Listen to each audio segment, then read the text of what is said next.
सही है। तो वो हेलमेट भी फिट कर दिया, उसका जो कंपनी का लोगो था वो उसने मुझे नहीं दिया था, वो भी चाह रहा था मैं फिट कर दूं, तो वो जो सैंपल था ना उसी में से उसकी कंपनी का लोगो मैंने उठा कर फिट कर दिया, उसको दे दिया। 3-4 अलग तरह के डिजाइन दे दिए मैंने उसको। तो वो बड़ा खुश हुआ, उसने एक्सलेंट बोला, उसने मुझे तीनों में जो है ना 5 स्टार दिया। जबरदस्त। और और फीडबैक भी अच्छी। पैसे कितने दिए? $5 का था वो। चलो गुड गुड हो गया, इसी तरह से चलो ऑर्डर तो आया, जबरदस्त हो गया। हाँ, है ना, बहुत बहुत समझ लो 6-7 महीने से मैंने गिग बनाई हुई थी और ऑर्डर नहीं मिल रहा था।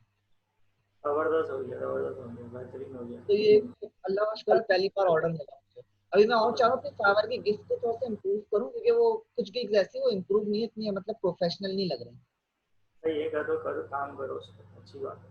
सलाम वालेकुम सुंदर, कैसी हैं आप? वालेकुम अस्सलाम। यस जी सर, अल्हम्दुलिल्लाह बिल्कुल ठीक हूँ। चलिए, आज से हम लोगों ने जावा स्क्रिप्ट शुरू करनी है, ठीक है ना? जावा स्क्रिप्ट पे काम शुरू करना है। जावा स्क्रिप्ट एक स्क्रिप्टिंग लैंग्वेज है, वेबसाइट स्क्रिप्टिंग लैंग्वेज है हमारे पास जावा स्क्रिप्ट, उसके ऊपर हमने काम करना है। HTML में देखें आपकी वेबसाइट का बनता है स्ट्रक्चर, CSS में आपकी वेबसाइट का बनता है डिजाइन, बूटस्ट्रैप में भी डिजाइन होती है वेबसाइट। CSS और बूटस्ट्रैप में डिफरेंस ये है कि CSS आपके पास आप खुद क्रिएट करते हैं, ठीक है, उसमें डिजाइनिंग, और बूटस्ट्रैप में बने बनाए डिजाइन होते हैं। सिर्फ आपने क्या यूज करनी होती है, बूटस्ट्रैप की क्लासेस यूज करनी होती है आपने, और आपका काम हो जाता है। समझ रहे ना बात? जावा स्क्रिप्ट क्या है? जावा स्क्रिप्ट ऑल टुगेदर बिल्कुल डिफरेंट चीज है। यानी जावा स्क्रिप्ट में बेसिकली आप क्या करते हैं, अपनी वेबसाइट को इंटरएक्टिव करते हैं, ठीक है ना? जैसे कि ये एक वेबसाइट आपको स्क्रीन नजर आ रही है, ये चेंज हो रही है, स्लाइडर आप स्लाइड हो रहा है, यानी कि स्लाइड तो नहीं हो रहा लेकिन ये फेड होकर दूसरी तस्वीर आपके पास आ रही है। तो ये जो बैकएंड के ऊपर काम हो रहा है, ये स्क्रिप्टिंग के थ्रू हो रहा है। किसके थ्रू हो रहा है? स्क्रिप्टिंग के थ्रू आपके पास ये काम हो रहा है, ठीक है। और इसी तरीके से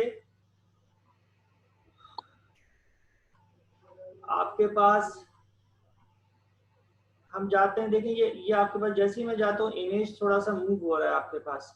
तो इस जी तरह के सर। और बहुत सारे काम जो है आपकी वेबसाइट के अंदर, इंटरैक्टिव किस्म के काम जो है वो आपके पास बूटस्ट्रैप से हो रहे होते हैं, ओ सॉरी, जावा स्क्रिप्ट से हो रहे होते हैं। मैं यहाँ पे क्लिक करता हूँ, ये वेबसाइट के टॉप पे चला जाएगा। तो ये क्या हो रहा है, इंटरैक्टिव हो रहा है काम, यानी कि आप कहीं पे कुछ क्लिक करते हैं तो उसके रिजल्ट में कोई एक्शन परफॉर्म होता है। तो ये सारे काम आपके पास स्क्रिप्टिंग के थ्रू परफॉर्म होते हैं, ठीक है ना? कहीं पर आपने क्लिक करा, टेक्स्ट चेंज हो गया, कलर चेंज हो गया, ये सब काम आपके पास स्क्रिप्टिंग के थ्रू पॉसिबल होते हैं। देखिए इसमें भी मेन्यू आपके पास जो इतनी जबरदस्त तरीके से मेन्यू आ रहा है, मेन्यू देख रहे हैं? नॉर्मल जी जो हमारे पास मेन्यू होता है ये उससे डिफरेंट है, देख रहे हैं ना?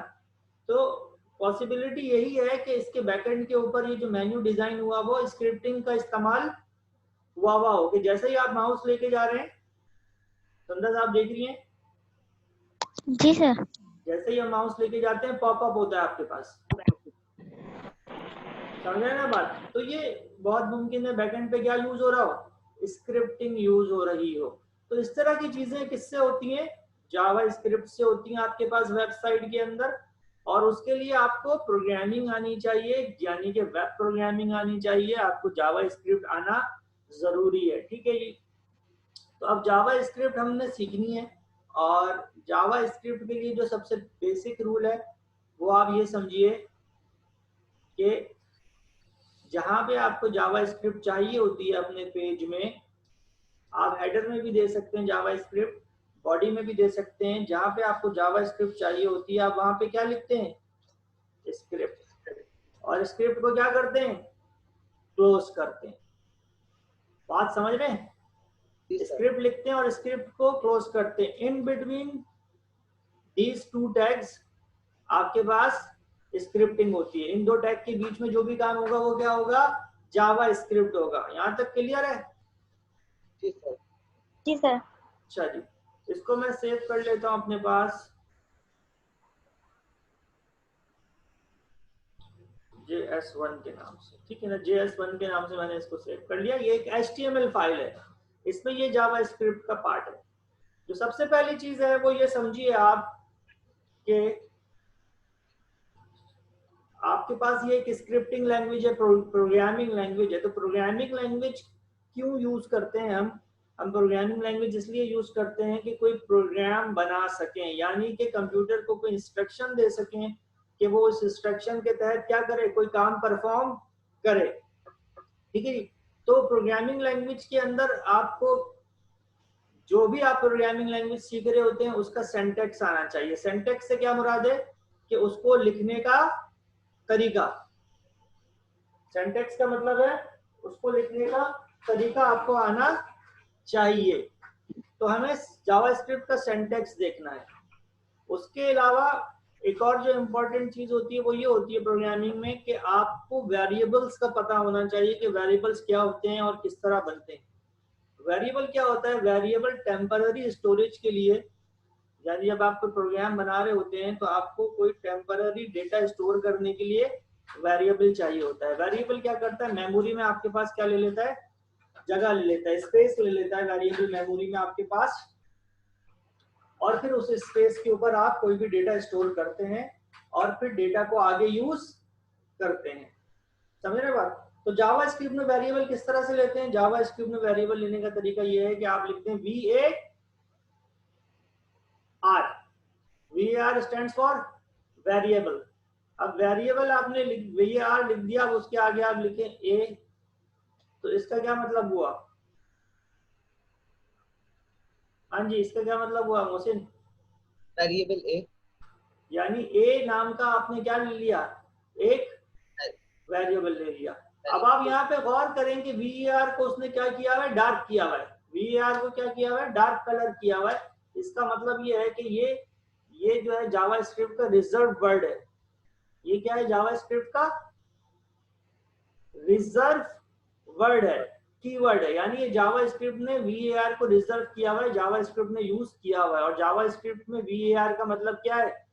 वेरिएबल डिक्लेयर करना। बात समझ रहे हैं? अब आप मैं VAR के आगे अगर कुछ और लगा देता हूँ, देखिए कलर चेंज हो जाएगा। हो गया नहीं हो गया? सुंदर बात समझ रही है?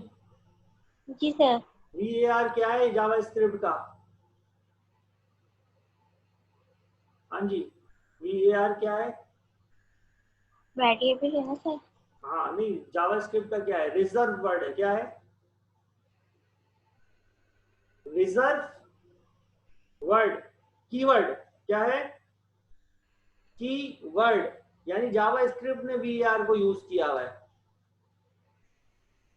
बात समझिए। तो आपने VAR लिया और A लिखा, यानी आपने एक वेरिएबल डिक्लेयर कर दिया जिसका नाम क्या है? A। ठीक है ना? अब इस A के अंदर आप क्या कर सकते हैं? इस A के अंदर आप कोई वैल्यू स्टोर करा सकते हैं। A के अंदर क्या स्टोर हो गया? 12। यानी मेमोरी में आपने जगह ली और उस जगह का नाम क्या रखा? जगह का नाम क्या रखा?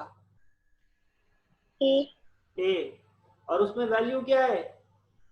12। ठीक है ना? अब आप इसको यूज कर सकते हैं। क्या कर सकते हैं? यूज कर सकते हैं। ठीक है। तो जावा स्क्रिप्ट के अंदर आपको कोई चीज टेस्ट करनी होती है, कोई चीज शो करवानी होती है, तो आप क्या लिखते हैं? डॉक्यूमेंट डॉट राइट एलन, और यहां पे आप लिख देते हैं डबल कोड के अंदर the value of A is double quote comma A, control S, इसको हम रन करते हैं। The value of A is क्या लिखा हुआ आ रहा है? 12। अब ये बात जरा गौर से समझ लीजिए। डॉक्यूमेंट डॉट राइट एलन किस लिए यूज है? ये कमांड, ये फंक्शन किस लिए यूज होता है जावा स्क्रिप्ट के अंदर? ये फंक्शन इसलिए यूज होता है कि आप क्या कर सके? कोई भी चीज प्रिंट करवा सके। क्या करवा सके? प्रिंट करवा सके, कोई भी रिजल्ट शो करवा सके। ठीक है। जो भी रिजल्ट आपको चाहिए वो आप ब्रैकेट के अंदर लिख दें। अब ब्रैकेट में दो काम हो रहे हैं। क्या काम हो रहे हैं? दो काम हो रहे हैं। एक काम तो ये हो रहा है कि आप कह रहे हैं कि ये लिख दो, जो चीज आपको एग्जैक्टली वैसे ही चाहिए होती है वो किस में लिख देते हैं, डबल कोड में लिख देते हैं। बात समझ रहे नहीं समझ रहे? जी जो चीज आपको बिल्कुल वैसे ही चाहिए होती है आप कैसे लिख देते हैं, डबल कोड में। तो the value of A is exactly इसी तरह से लिखा हुआ आ जाएगा। उसके बाद आपने कॉमा लगाया, कॉमा किस लिए यूज कर रहे हैं, कॉनकैटिनेशन के लिए। किस लिए, कॉनकैटिनेशन। कॉनकैटिनेशन का मतलब यह है कि दो चीजें मिला के लिख रहे हैं हम, दो या दो से ज्यादा चीजें। यानी एक तो आपने कहा कि ये एग्जैक्टली ऐसे लिख दो, कॉमा उसके अलावा क्या लिखो, जो कुछ भी ए के अंदर है। अब ए क्या है, वेरिएबल है। ए क्या है, वेरिएबल। वेरिएबल, इसलिए इसको डबल कोड में नहीं लिखा क्योंकि हमें इसकी वैल्यू प्रिंट करवानी है। और इसको अब हम चेक करते हैं तो देखिए ये आ रहा है, the value of A is, ये तो एग्जैक्टली ऐसे लिखा हुआ आ गया। और ए के अंदर क्या था, 12, तो 12 लिखा हुआ आ गया। अब अगर मैं डबल इसको भी ना, अगर इसको भी मैं यहाँ पे डबल कोड में लिख दूंगा तो अब क्या होगा सुंदर? हाँ जी, अब रिफ्रेश करूंगा तो क्या होगा, सर दोबारा दिखाइएगा। देखिए ये कोड देखिए, मैंने ए को भी किस में लिख दिया, डबल कोड में। अब तो यहाँ अब जा 12 की जगह क्या होगा, ए आ जाएगा शायद। ए आ जाएगा, ए आ गया। क्यों, क्योंकि अब ए वेरिएबल नहीं रहा, ए को आपने किस में लिख दिया, डबल कोड में लिख दिया। ए क्या नहीं रहा, वेरिएबल नहीं रहा। अब डबल कोड हटा दूंगा तो ए क्या बन जाएगा, अगेन वेरिएबल बन जाएगा। समझ रहे हैं बात? तो देखिए VAR, ए का मतलब यह है, आप क्या कर रहे हैं, डिक्लेयरिंग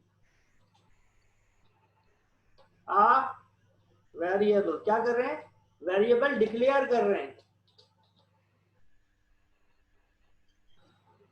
a इक्वल्स टू 12 का मतलब है असाइनिंग आ वैल्यू टू वेरिएबल। वेरिएबल को क्या कर रहे हैं, वैल्यू असाइन कर रहे हैं। और यहाँ पे क्या कर रहे हैं, print and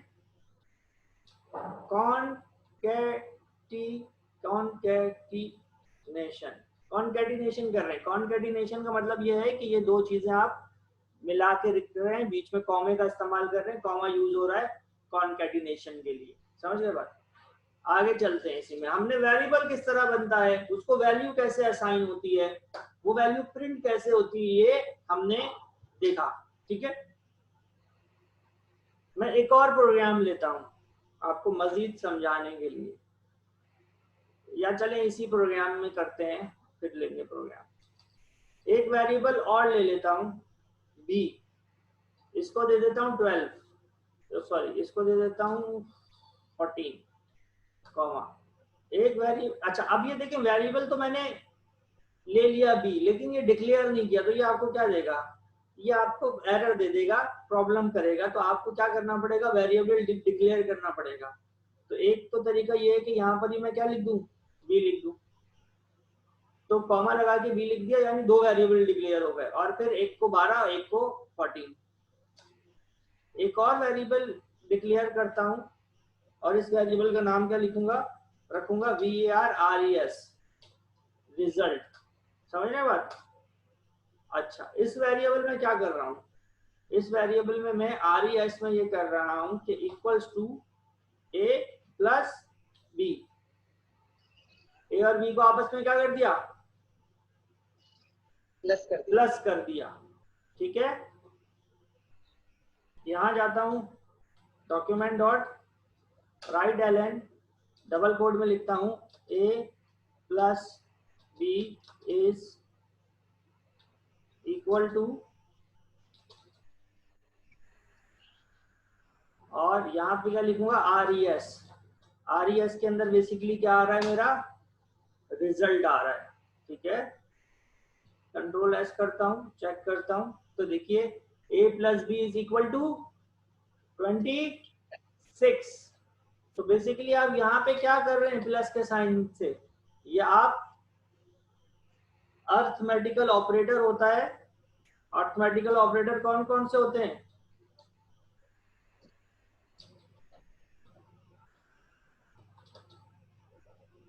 plus, minus, multiply के लिए क्या यूज होता है? स्टेरिक, और डिवाइड के लिए ये क्या कहलाते हैं प्रोग्रामिंग लैंग्वेज में? अर्थमेटिकल ऑपरेटर क्या कहलाते हैं? हाँ जी, क्या कहलाते? अर्थमेटिकल जी बिल्कुल मोहसिन, क्या कहलाते हैं ये? Arithmetical operator. ऑपरेटर्स कहलाते हैं। तो अभी हमने कौन सा इसमें से ऑपरेटर यूज किया है? प्लस। प्लस यूज किया है। अब ये दोनों चीजें एक लाइन में आ रही हैं। लाइन ब्रेक करने के लिए क्या काम करते थे HTML में? BR का टैग लगाते थे। क्या लगाते थे? BR का टैग लगाते थे।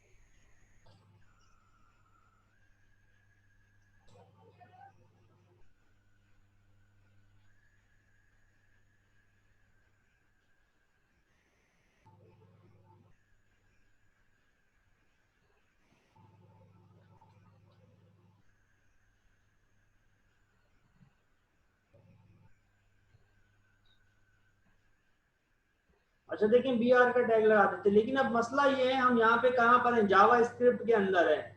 यहाँ पे BR का टैग हम इस तरह से नहीं लगा सकते। BR का टैग लगाने के लिए हमें एक तो यहाँ पे कॉन्केटिनेशन करना पड़ेगा राइट एलन में, और BR के टैग को किस में देना पड़ेगा? डबल कोड में देना पड़ेगा। अब इसका मतलब ये है कि लाइन क्या हो जाए? ब्रेक हो जाए। तो यहाँ जाके ये लाइन क्या हो जाएगी? ब्रेक हो जाएगी। क्या हो जाएगी? ब्रेक हो जाएगी। ठीक है जी।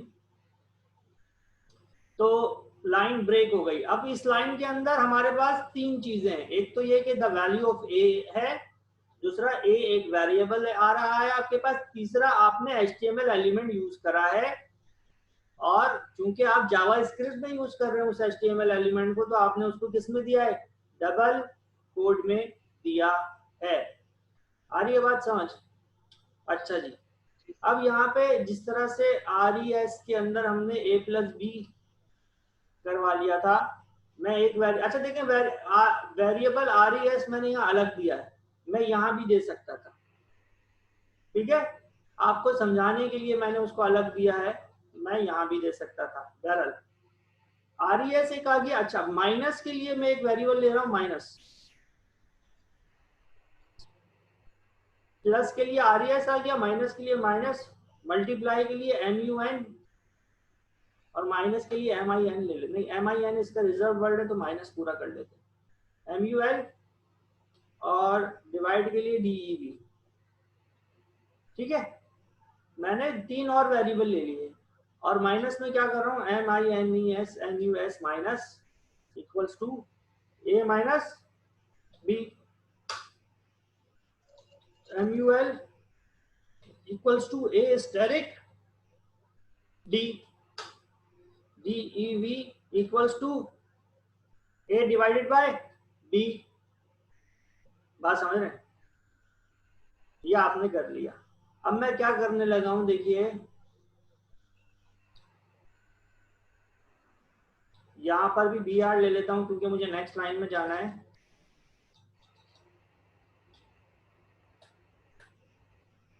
तो यहां पे लिखूंगा A minus B is equal to MINUS minus comma double quote BR। ठीक है,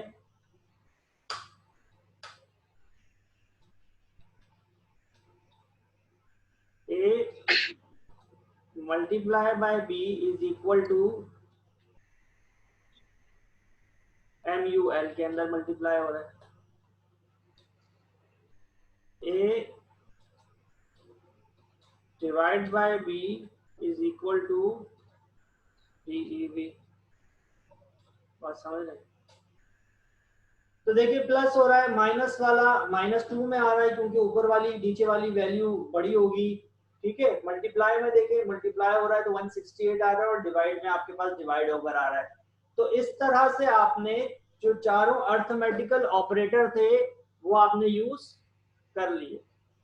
अर्थमेटिकल ऑपरेटर आपने क्या कर लिए, यूज कर लिए। इस बात सर में जी बेटा। सर लेकिन ये वेबसाइट बनाने में मतलब वेबसाइट बनाने में ये किस काम आएगा? वेबसाइट बनाने में ये इस तरह से काम आएगा आपके कि बहुत सारी जगहों पे आपको ना इस तरह की चीजों की जरूरत पड़ेगी।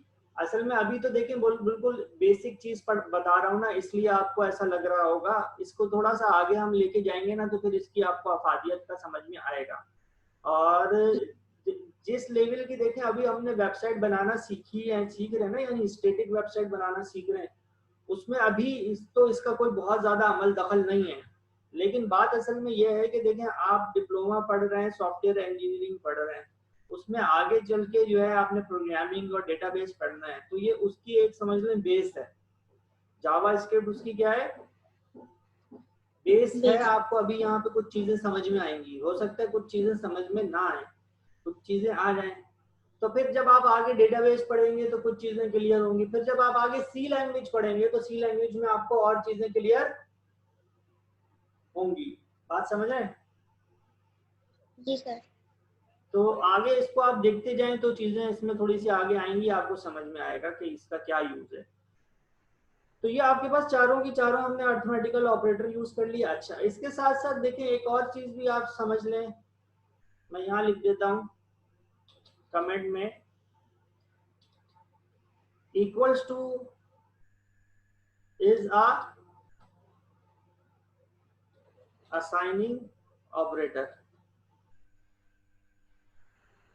क्या इक्वल्स टू क्या, कौन सा ऑपरेटर है, असाइनिंग ऑपरेटर है। यानी कि इक्वल्स टू जब आप यूज करते हैं जब आप किसी वेरिएबल को कोई वैल्यू असाइन कर रहे होते हैं। इक्वल्स टू कब यूज करते हैं, जब आप किसी वेरिएबल को कोई वैल्यू असाइन कर रहे होते हैं।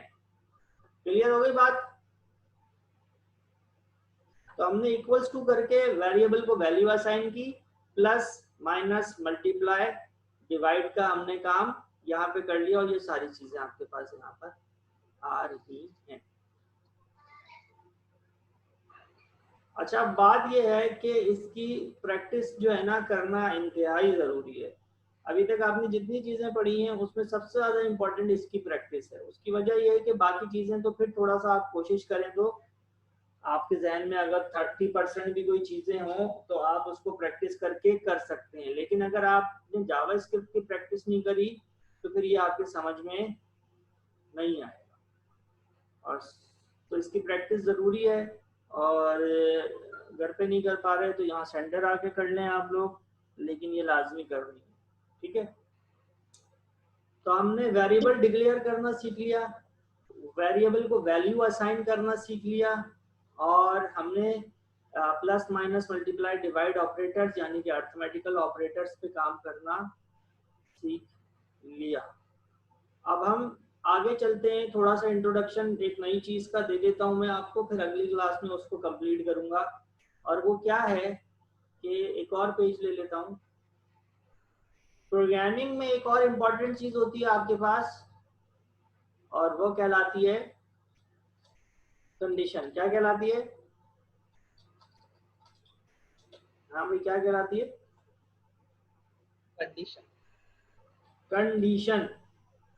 आवाज सही आ रही है मेरी आप लोगों को? जी सर। प्रोग्रामिंग में एक और चीज क्या कहलाती है सुंदस? सुंदस जी सर। प्रोग्रामिंग में एक और इम्पोर्टेंट चीज आपके पास आ जाती है, और वो क्या कहलाती है? कंडीशन। कंडीशन। जी। कंडीशन का मतलब ये कि आपका प्रोग्राम डिपेंड करता है कंडीशन पे, यानी कि इफ की कंडीशन। इफ का मतलब ये है कि अगर, जैसे कि उसका नाम है, अगर ऐसा हो तो ऐसा करना है, नहीं तो ऐसा करना है। समझ रहे बात? तो इफ की कंडीशन पे आपका प्रोग्राम डिपेंड कर रहा होता है, यानी जहाँ पे वो कंडीशन आ जाती है तो फिर उस हिसाब से चलना होता है। तो यहाँ पे मैं एक वेरिएबल देता हूँ, वेरिएबल लेट्स से कि सी ले लिया, उसको वैल्यू दे दी 12। ठीक है, यहाँ पे मैंने लिख दिया कि इफ कंडीशन देखिए कंप्यूटर में, देखें बेटा थोड़ा सा अगर आप गौर और फिक्र करें तो चीजें लिखी भी आ रही होती हैं। यहाँ पे देखिए इफ लिखा, खुद ही इसने बता दिया कि कंडीशन देना है और फिर कर्ली ब्रैकेट देना है। कंडीशन क्या लिख रहा हूँ कि if C is greater than 10, C क्या है, ग्रेटर है 10 के, ब्रैकेट क्लोज और curly bracket open and close. तो मैं ये कह रहा हूं कि अगर तो ये कंडीशन ट्रू होती है, कंडीशन क्या होती है, ट्रू होती है, यानी कि जो आपने इफ के अंदर ब्रैकेट के अंदर दिया हुआ है वो बात ठीक होती है, तो यहाँ पे आप कह रहे हैं डॉक्यूमेंट डॉट राइट एलन A is sorry C is greater than 10,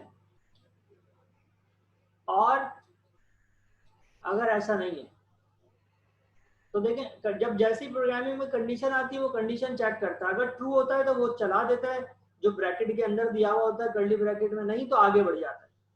आगे क्या हो रहा है, आगे सिंपली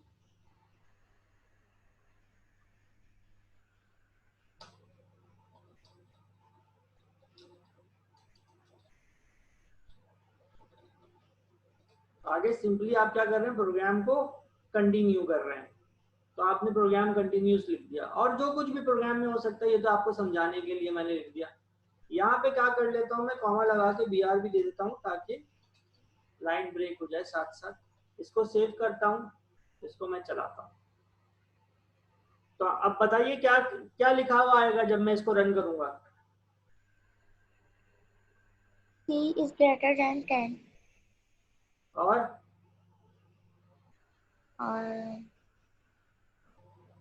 ये लिखा हुआ आएगा प्रोग्राम कंटिन्यूस।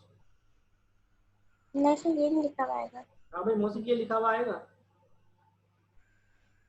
जी सर। जी सर, तुमने इतने हल्के से बोला है कि उसको मैं तुम्हारी हाँ समझूं कि ना समझूं।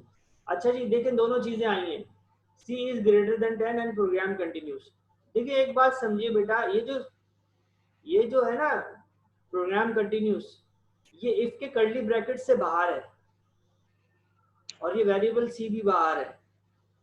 तो ये वाली लाइन सिर्फ उस सूरत में चलेगी जब ये क्या होगा, ट्रू होगा, और ये वाली लाइन तो इन एनी केस चलेगी ही चलेगी, ये वाली लाइन तो चलेगी ही चलेगी। समझ रहे हैं बात। अच्छा अब बताइए,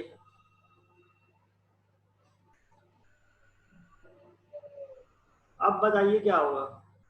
अब जब मैं इसको रन करूंगा तो क्या होगा, क्या लिखा हुआ आएगा।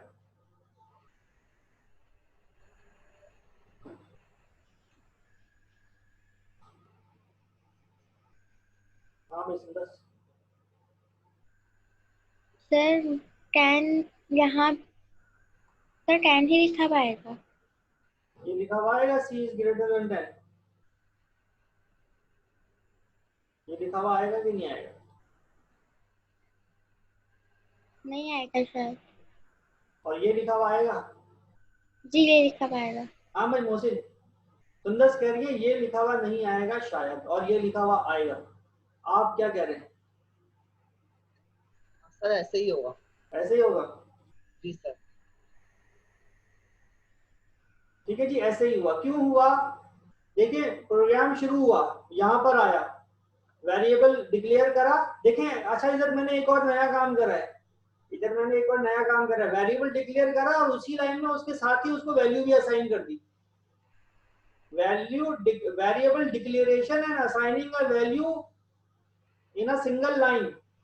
असाइन वैल्यू डिक्लेयर करते के साथ ही इक्वल्स टू लगा के क्या कर दिया, वैल्यू असाइन कर दी। देखिए पिछले प्रोग्राम में क्या किया था, पिछले प्रोग्राम में यूं किया था। ठीक है, इसको इस प्रोग्राम में क्या किया है, दोनों का मतलब एक ही है, दोनों एक ही तरीके से, दोनों से एक ही तरह का रिजल्ट आ रहा है। अच्छा जी, अब देखें ये वाली लाइन नहीं चली। ये वाली लाइन क्यों नहीं चली, आपका प्रोग्राम स्टार्ट हुआ, वेरिएबल को वैल्यू असाइन हुई 9, वेरिएबल डिक्लेयर हुआ, वैल्यू असाइन हुई 9, फिर उसने कंडीशन लगाई, चेक किया कि क्या C ग्रेटर है 10 से।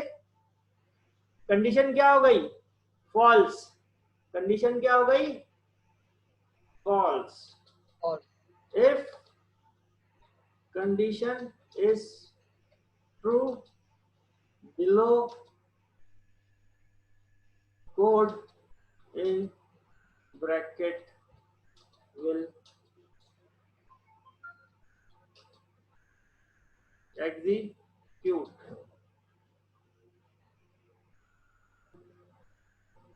Otherwise